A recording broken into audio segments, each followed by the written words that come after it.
Exam. Stay cool でいこうぜ。 Exam atau yang kita sebut sebagai ujian. Aduh, ini kata-kata betul-betul keramat sih. Ujian. Oke, jadi sebenarnya dari pandangan gue dan pandangan Google tentang ujian ini tuh sangat-sangat teramat amat sangat beda. Mengapa demikian? Jadi, kalau dari pandangan atau pengertian dari Google itu sendiri, ujian adalah bagian dari proses pendidikan dan pembelajaran di sekolah. Tujuannya adalah untuk mengukur pencapaian kompetensi peserta didik setelah mengikuti serangkaian proses pembelajaran. Ya intinya penilaian semester gitu. Jadi apa yang telah mereka pelajari di semester itu, di akhir semesternya mereka UAS, ujian. Ya kalian paham gak sih apa yang gue jelasin ini? Dan sebelum gue menjelaskan dari pandangan gue ini, gue ada alasan juga mengapa gue buat konten ujian gitu loh. Jadi sebenarnya setelah video introvert ini diupload, sebelumnya buat kalian yang belum nonton, ya gak payah dijelasin lah ya. Oke, gue dapat kabar kalau anak sekolah gak lama lagi UAS atau ujian akhir semester. Gue tiba-tiba kepikiran dong, mending gue buat bahas tentang ujian aja gitu loh. Smart banget gue mah. Ngapain ribet-ribet bingung mau bahas apa. Bro tak senku.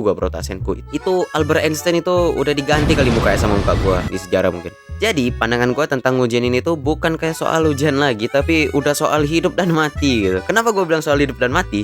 Karena ada hal-hal yang based on true story ya. Based on true story, berdasarkan cerita nyata. Jadi ini bukan legenda atau mitos mata, ini nyata dari penilaian gue sendiri, dari pandangan gue sendiri, pengalaman gue sendiri. Hal yang pasti ada di kalangan para siswa gitu loh. Itu pas lu ujian kita bisa melihat mana temen yang baik, mana temen yang... Pas ujian ini kodam-kodam siswa ini tuh udah nampak gitu, mana yang orang bodoh, mana yang orang pintar, mana yang pelit jawaban, dan mana yang tukang kasih jawaban. Yang suka kasih jawaban itu orang-orang favorit gue ini mah. Ntar kalau dia udah kerja terus bisa rating tempat kerja dia, udah gue rating 1000 banding 1000. Dan yang pelit jawaban ini orang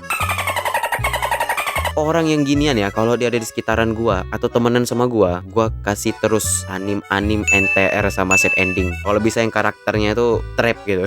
Selain tentang kasih jawaban, gue udah menganalisa tempat duduk siswa yang dimana setiap tempat duduknya itu ada nasib dan untungnya sendiri. Ini ujian ya, ini soal ujian tempat duduknya. Kalau soal penilaian otak mereka tuh lain lagi. Oke, yang pertama yang di depan sudah pasti jawaban susah kasih dan selalu di dekat guru. Jadi ya susah gerak gitu intinya. Dan dulu gue memang dari dulu sih, gue kalau misalnya ujian tuh tempat duduk gue paling depan ini. Yang kedua bisa nyontek, cuman masih dalam pengawasan guru. Ini sih tempat orang-orang yang agak sedikit niat gitu buat belajar. Barisan ketiga, nggak jauh beda sama yang kedua, cuman bedanya mengandalkan teman di samping gitu. Ini the real of beban ini. Yang sebelahnya kerja, yang sebelahnya ngupil gitu sambil tunggu kawannya dapat jawaban.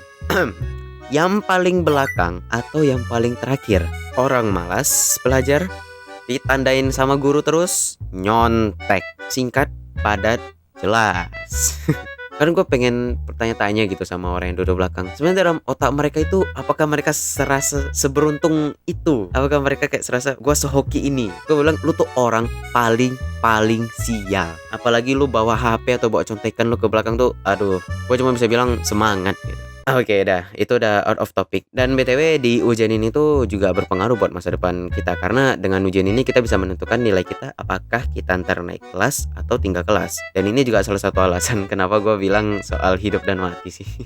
Ya walaupun gue suka orang yang kasih jawaban, tapi sebenarnya ini tuh gak baik gitu. Karena gak enak aja gitu sama teman kita, capek-capek belajar, susah payah buat naik kelas, buat dapat nilai bagus di ujian. Mereka udah jawab dengan jujur, kita malah nyocot aja gitu, minta jawaban kayak senteng itu.